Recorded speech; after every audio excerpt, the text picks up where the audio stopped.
Glória a Deus. Abra sua Bíblia no livro do profeta Naum, capítulo 1. Leremos do versículo 1 até o versículo 7, em o nome do Senhor Jesus. Sentença contra Nínive, livro da visão de Naum, o Eucosita. O Senhor é Deus zeloso e vingador. O Senhor é vingador e cheio de ira.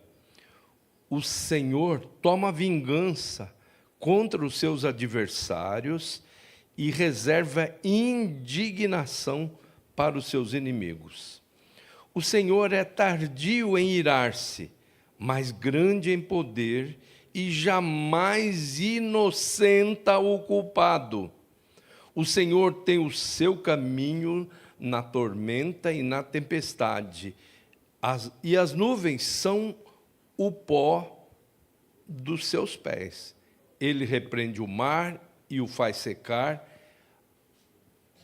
e mingua todos os rios. Desfalecem Bazã, o Carmelo, e a flor do Líbano se murcha.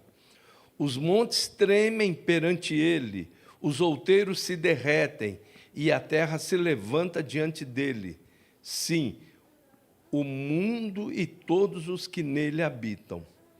Quem pode suportar a sua indignação?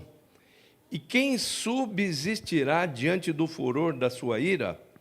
A sua cólera se derrama como fogo, e as rochas são por ele demolidas. O Senhor é bom, é fortaleza no dia da angústia, e conhece os que nele se refugiam. Senhor, a Tua palavra foi lida e a partir dela nós estaremos recebendo o alimento. Nem só de pão vive o homem, mas de toda palavra que sai da boca de Deus. Então fala profundamente aos nossos corações, abastece-nos, alimenta-nos. Em nome de Jesus, vai tirando todo bloqueio mental, toda passividade mental, toda distração, que todos nós sejamos enriquecidos com a palavra que vem do teu coração para o nosso coração. Nós oramos em nome de Jesus e para a glória de Jesus dizemos amém. Podeis vos assentar, que a paz do Senhor Jesus continue reinando em todos os corações. É uma alegria o nosso reencontro. Damos as boas-vindas ao pastor Eliseu, sua esposa, diaconisa Valdirene, e a sua filhinha, minha amiga. Mas faz tempo que ela é minha amiga. Nosso tema hoje é tardio em irar-se, ou melhor, ai de nós se ele não fosse tardio em irar-se. Eu vejo muitas pessoas pregando, inclusive quando nós fomos a Angola, lá na Assembleia de Deus do Marçal, o pastor Samuel trabalhou o livro de Jonas, as mensagens, as 4 mensagens que ele transmitiu lá. Eu trabalhei 4 mensagens, ele 4 mensagens, e o pastor Moisés transmitiu uma. Nós, a nossa equipe teve disponibilizada a tribuna lá da igreja dirigida pelo pastor Domingos Zeca. E ele trabalhou o livro de Jonas, as mensagens lindas, espetaculares. Mas você vê o que aconteceu. O que aconteceu no livro de Jonas? Jonas recebe a incumbência dada por Deus de ir a uma cidade corrompida, uma cidade que fazia coisas, cometia atrocidades, imundícias morais e tantas outras coisas. Mas o que mais trouxe a ira de Deus contra Nínive foi a maneira como eles tratavam os refugiados de guerra. Eram muito judiados. E Jonas recebe, e por ter uma certa indignação, né, ter uma mágoa, né, ele falou, não vou para lá, não. Vou para Tarsis. E aí todo mundo conhece que Deus falou, não, você vai e quando eu quero, quem poderá impedir o meu querer? Nem você. Você vai do jeito que eu quero, você não vai de navio, você vai no ventre de um grande peixe, mas você vai. E ele chegou lá, lógico que ele sofreu por causa dessa besteira que ele fez. Ele ficou, a mucosa gástrica do estômago do peixe o depilou totalmente. Ele ficou depilado e sem a proteção da pele, qualquer sol, aí judia mesmo. E ele tinha que se cobrir, todos vocês conhecem a história, nós não vamos... O livro hoje, a ser trabalhado, não é Jonas. Mas ele vai lá e transmite a mensagem. E ele saiu dizendo, o juízo de Deus é chegado, arrependei-vos. E como é o Espírito Santo que convence o homem do pecado, da justiça e do juízo, o Espírito Santo convenceu uma cidade inteira, 120 mil habitantes, que eram totalmente desorientados. Segundo o Senhor, eles não sabiam a diferença entre a direita e a esquerda. Era um povo desorientado, mas fazia besteira, fazia. Cometia atrocidade, cometia. Mas recebeu a mensagem e se arrependeu. Caiu com a cara no chão, se vestiu de saco e se deitou na cinza, mostrando o arrependimento. A ponto do próprio Jonas, que ele queria ver realmente o circo pegar fogo, queria ver a coisa acontecer. Ele ficou meio chateado, porque aquilo que ele havia anunciado, em eles não se arrependerem, estaria acontecendo. Mas eles se arrependeram. Isso aconteceu no ano 606 a.C. No ano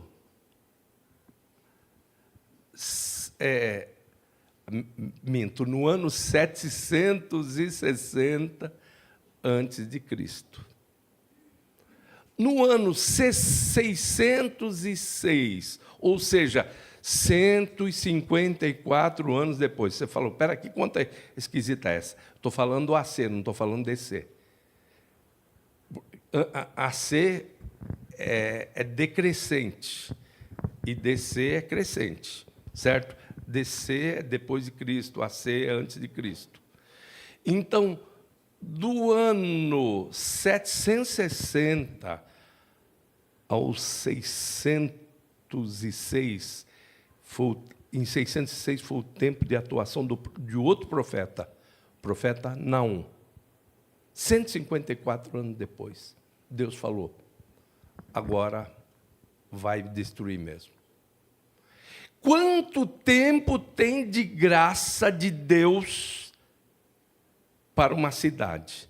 Não para as pessoas, porque as pessoas morreram. Quantas gerações? Uma geração na Bíblia vai de 40 a 100 anos. Então, você vai ver a geração que ficou enterrada na areia do deserto. Uma geração de 40 anos. A geração da caminhada no deserto. Então, por que nos tempos... Estava conversando isso com o Newton agora há pouco aqui. O Newton falou assim, porque a comunicação era oral. Uma geração, ela tinha uma força, um poder de atuação ditado, não diria ditado, mas liderado por patriarcas. Quando você entende, eu sou Deus zeloso que visita a maldade dos pais nos filhos até terceira e quarta geração. Ele está falando do quê? De patriarcas.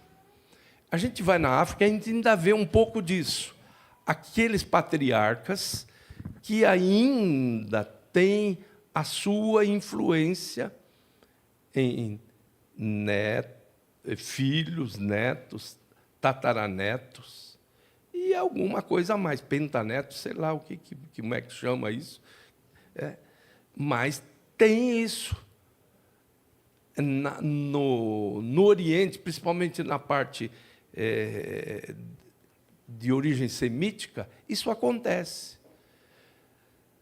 Então, quantas gerações? A gente não entende. Por quê? Porque você vai na Bíblia, você vai ver o termo geneia, quando Jesus disse, a quem compararia essa geração? Ele está usando o termo geneia. Geneia é um grupo de pessoas que vivem num determinado tempo. Então, hoje nós temos as genéias que estão por aí. Eu sou e não tem ninguém mais velho que eu aqui. Nem o pastor Eliseu é mais velho que eu. Eu sou da geração Baby Boomer. O pastor Eliseu da geração X. O Anderson da geração Y. E tem gente aqui da geração Z, que é a Antoniette, a Jacira, o Daniel. Então, só estou falando isso tudo para vocês entenderem, não é para ninguém se sentir mais velho aqui, não. É para se entender o que são gerações. Porque essas gerações, elas não são definidas pela idade, não é por faixa etária. Elas são definidas por aquilo que se chama hoje de vibe. Qual é a vibração, qual é a ideia principal? Então, você tem uma geração que apareceu, a geração Z, que gostava do aparelho no dente, não era nem tanto para corrigir, mas é para aparecer, para ter uma marca. A geração que começa a pegar uma função do boné, que é a aba do boné é para proteger os olhos daquela idade, e vira para trás. Fica disfuncional o boné. Essas coisas todas que acontecem. Então, cada geração tem uma característica e tem uma mudança de valores, inclusive. Por que eu estou falando isso? Porque, veja bem, olha, 154 anos depois, Deus executa aquilo que ele havia falado através de Jonas. E agora é através de Naum. Quando aquela geração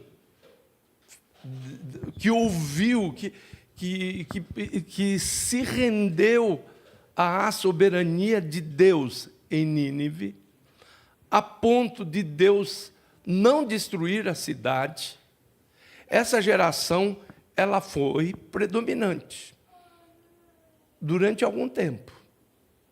Mas depois vão caindo as influências, vai enfraquecendo. Você vê que eu sou de uma geração que, quando entrava na casa de Deus, se ajoelhava, a primeira coisa que fazia, diante de Deus. Hoje é difícil você ver isso acontecer. Então, existem questões que até no meio, pode ser, vamos chamar de gospel, ou no meio evangélico, que acabam tendo comportamentos diferentes. Agora, vejam bem, como é que isso vai acontecer? Como é que essa chama do arrependimento, essa chama da contrição promovida pelo Espírito Santo através de Jonas, vai enfraquecendo, ao ponto de, aí Deus fala para não, vai lá e fala. Agora vai ser. Não foi no tempo de Jonas, mas vai ser agora. E Nínive foi destruída. No ano 606.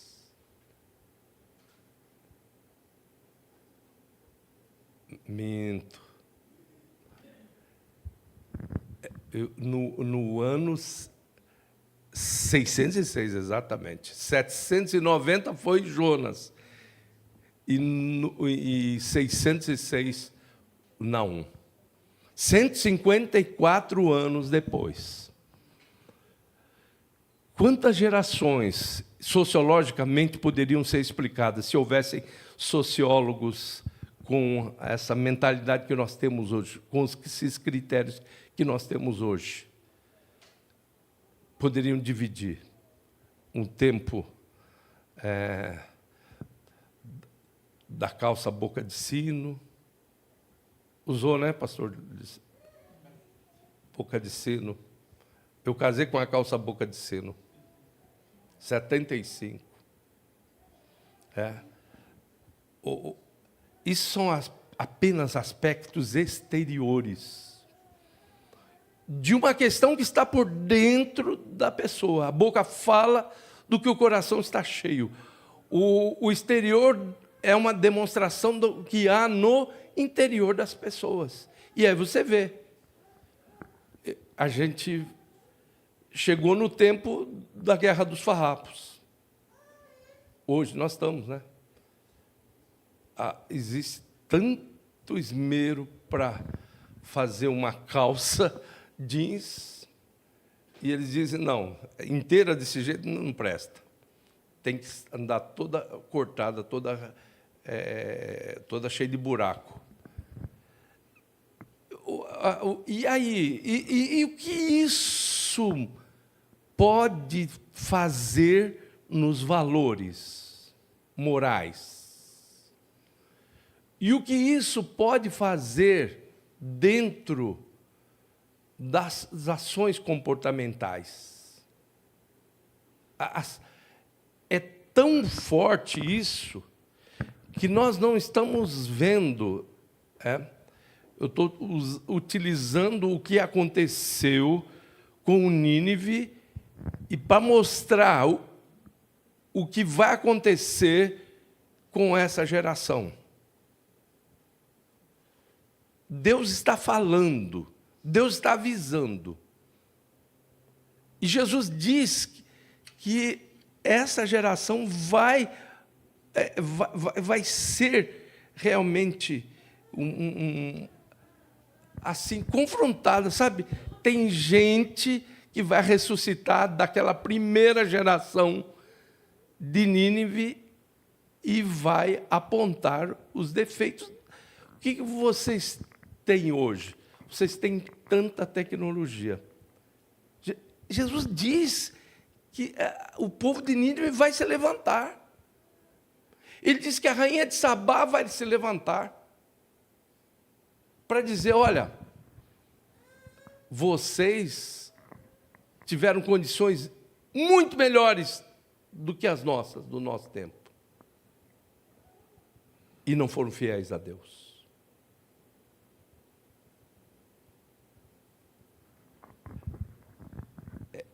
Agora, o que nós precisamos fazer? Continuar falando. Uma geração falará a outra geração. Aí a gente já vê o impacto a diferença das gerações. De pai para filho, de filho para neto. E aí a gente vai vendo os valores. O que é feio fica bonito, o que é bonito fica feio. Mas não só na estética, mas, como dissemos, nas questões de valores relacionais, inclusive. E a gente sabe que haverá um critério no justo juiz. Jesus é o justo juiz. Ele vai dizer, tive fome e desse-me de comer. Mas espera aí, nós fomos fazer como o pessoal aí do lado do mal oferece para demônios? Não. Jesus não falou, não preciso de comida de vocês. Mas quando vocês derem comida para alguém, vocês estarão dando comida para mim. Tive fome e desse-me comer. Mas quando fizemos isso? Quando fizesse a um desses meus pequeninos, a mim eu fizesse. Como é que você vai falar isso para uma geração que olha para o bico do sapato, para o seu umbigo, e acha que o universo se resume nisso? O egoísmo toma conta dessa geração. E aí a gente tem que voltar no tema. Ainda bem que ele é tardio em irar-se. Ai de nós se ele não fosse tardio em irar-se. Se Deus executasse a sua ira, como determinados pais executam contra seus filhos, nós estaríamos perdidos. Pais que sempre ouvimos de Deus essa orientação: não descarregue a sua ira no seu filho. Mas tem pais que descarregam essa ira. Agora, lógico que quando a gente está falando de ira de Deus, a gente está falando usando uma linguagem antropopática. Para que as pessoas possam entender, para que possamos escrever, para que possamos pronunciar, nós temos que falar ira. Agora, a ira de Deus, ela produz vida. A ira do homem produz morte. Agora, deixando de lado esse antagonismo entre a ira de Deus e a ira do homem, ai de nós se Deus não fosse tardio em irar-se.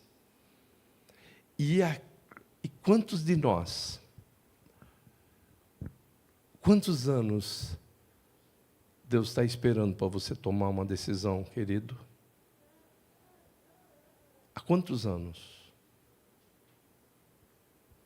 Há quantos anos que o Espírito Santo está falando, perdoa, perdoa, perdoa, e você não perdoa? Está escrito, se não perdoardes aos homens as suas ofensas, jamais o vosso Pai vos perdoará a vós. Você vai querer 154 anos?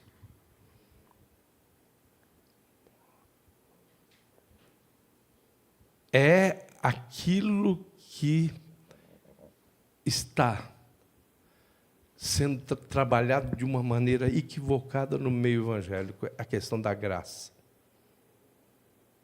A graça de Deus, ela não pode ser vista como graça barata, mas como um amor. O apóstolo São Pedro diz: o Senhor não retarda a sua promessa, ainda que alguns a tenham por tardia, mas é longânimo para convosco. Ele é de longo ânimo. Agora, não adianta, não é o tempo que vai dizer que ele vai esquecer. Aí a gente falava assim, eu vou me esconder do papai, daqui a pouco ele esquece do que eu fiz, ele não vai me bater. Não, 154 anos. Deus não se esqueceu. Vocês se arrependeram, mas os descendentes de vocês voltaram a praticar tudo que os ancestrais que se arrependeram deixaram de praticar, vocês voltaram a praticar. Pense no seu pai, querido, hoje. Pense no seu avô.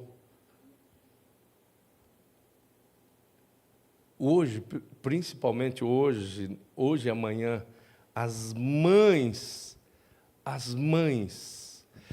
porque se eu vejo, se existe alguém, não é pai, não, eu sei que eu sou a primeira ideia para o meu filho, para a minha filha, do que é o Papai Celestial, o Papai do Céu.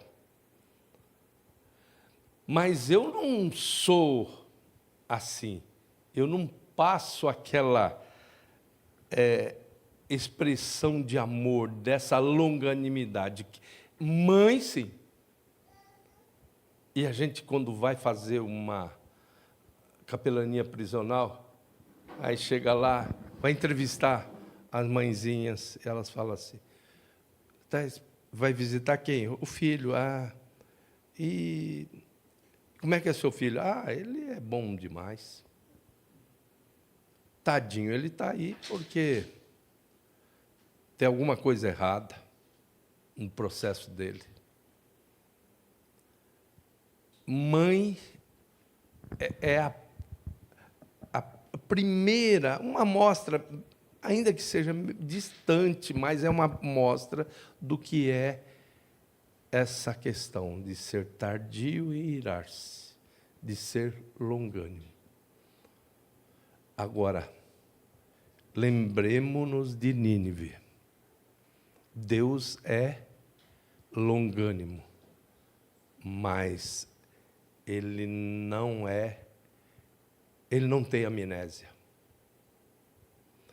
Ele tem amnésia em relação àquilo que nós confessamos e deixamos. Aquele que encobre as suas transgressões nunca prosperará, mas aquele que as confessa e deixa alcançará misericórdia.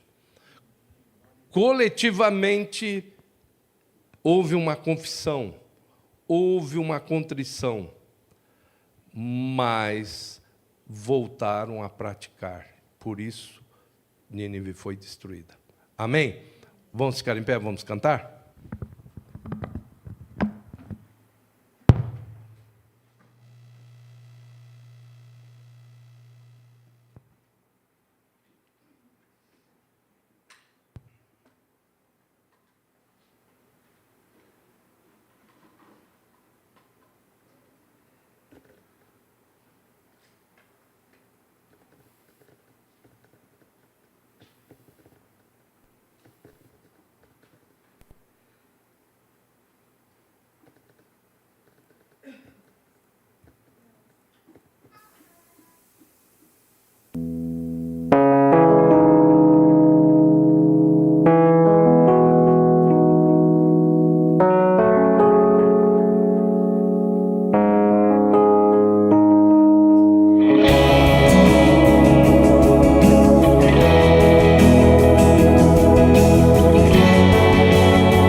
terra vai então cantar.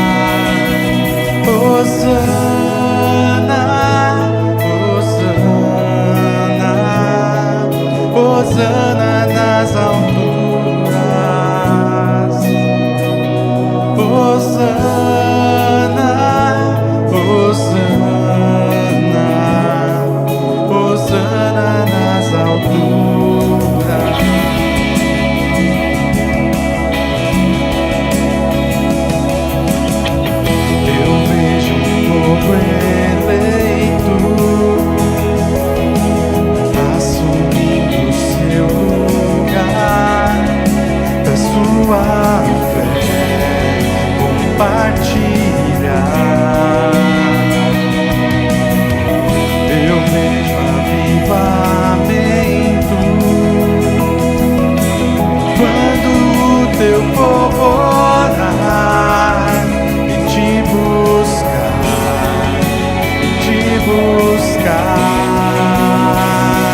Hosana,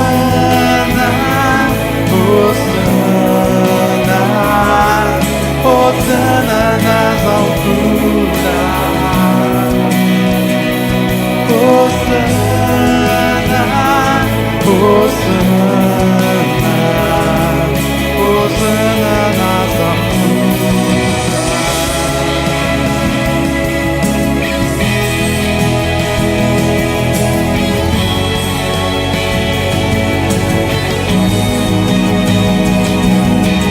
Limpa o meu coração,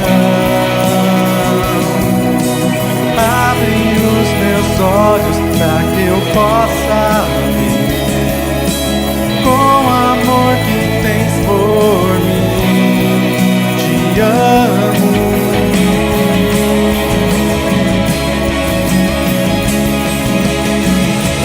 Quero ser igual a ti. Tudo o que sou é pra teu louvor, pois contigo vou viver pra sempre.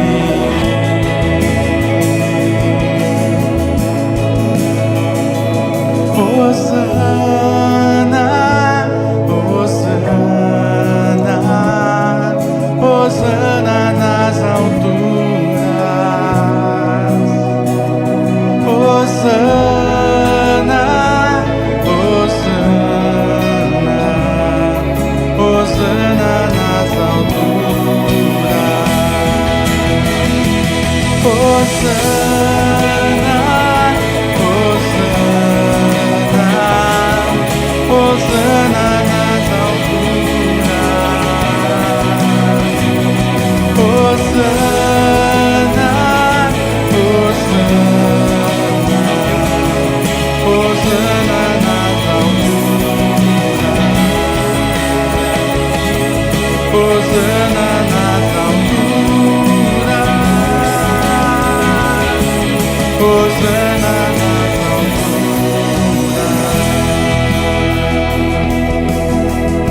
Glória a Deus.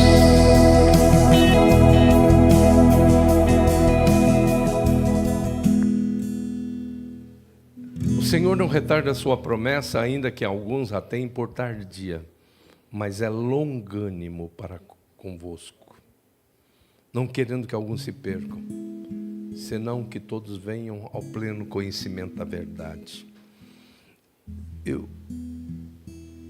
O pastor David Wilkerson, antes de morrer, ele teve uma experiência muito forte com o Espírito Santo. Ele estava muito decepcionado com a sociedade humana, com aquilo que estava acontecendo, as atrocidades que estavam sendo cometidas no meio da sociedade humana. E ele começou a chorar e o Espírito Santo veio consolá-lo dizendo: não se preocupe, pode descansar tranquilo. Eu vou levantar a geração mais apaixonada por Cristo de toda a história do cristianismo. E eu vejo que ela está começando a surgir, a geração mais apaixonada por Cristo de toda a história. Algumas coisas lindas estão acontecendo e estão para acontecer. Um despertamento muito grande. Esse avivamento dos Estados Unidos é uma das mostras. Quantos dias, alguns lembram aqui, quantos dias eles ficaram lá orando, buscando a face do Senhor, e era gente, mais gente de diversas partes do mundo e de todas as partes dos Estados Unidos, para uma coisa só, contemplar a beleza de Deus, para vivenciar a glória do Senhor que estava naquele lugar. Lindo, lindo demais. Algo grandioso está acontecendo. Iniciativas estão acontecendo, gente. A nossa igreja de Santana, ela vai trabalhar esse ano num projeto chamado Tetelestai. O que quer dizer isso? Está consumado. E ela, inimigo, você está proibido de fazer algo contra o que eu vou falar agora aqui. Em nome de Jesus. A igreja vai trabalhar para ajudar as pessoas que vão em procissão para uma determinada cidade aí. Então vai trabalhar com barracas oferecendo água,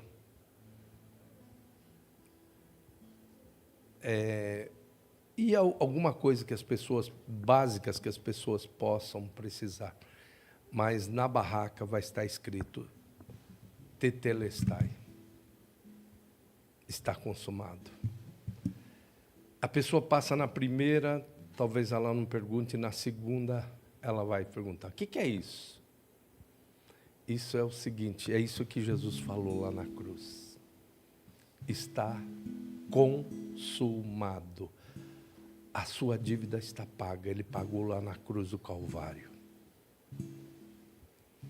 E as pessoas vão receber esse aviso. As pessoas que andam de joelhos, que sobem escadas de joelho, vão ouvir e ler essa palavra. Está consumado. Quantas pessoas no mundo precisam fazer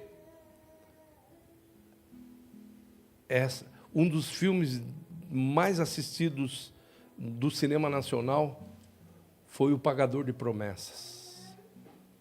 Quantas pessoas precisam disso? Nós no Nordeste participamos algumas vezes do projeto chamado Projeto Jonas.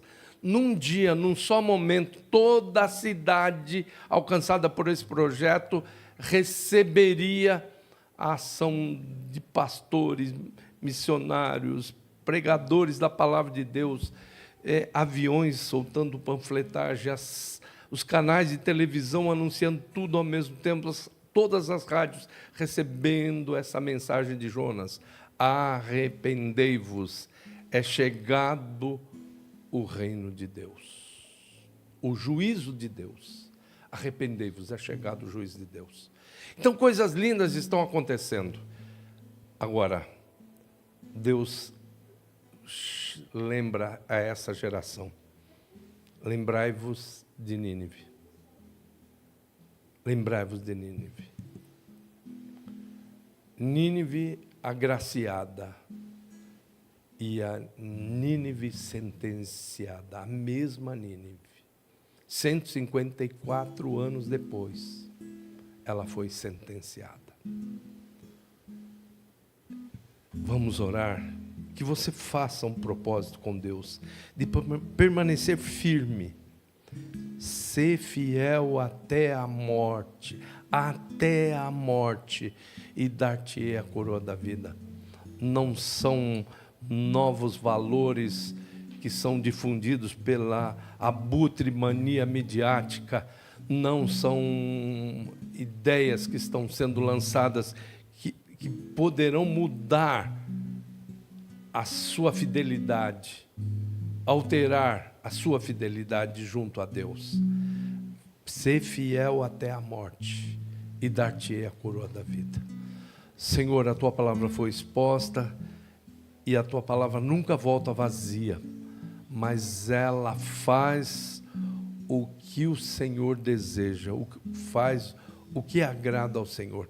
Então, salva, quebra correntes, grilhões, algemas, libera as pessoas para que sejam felizes, em nome de Jesus Cristo. Que as pessoas não adiem mais, que aquilo que precisa e deve ser feito por cada um, neste dia seja feito, em nome de Jesus, não amanhã, mas hoje ainda, no dia que se chama hoje, no tempo que se chama agora, que as pessoas tomem a decisão de resolver todas essas pendências, para que possam andar de cabeça erguida, possam entrar na sala do trono com ousadia, em nome de Jesus Cristo. E para a glória do Senhor Jesus. Amém. Graças a Deus. Se você fez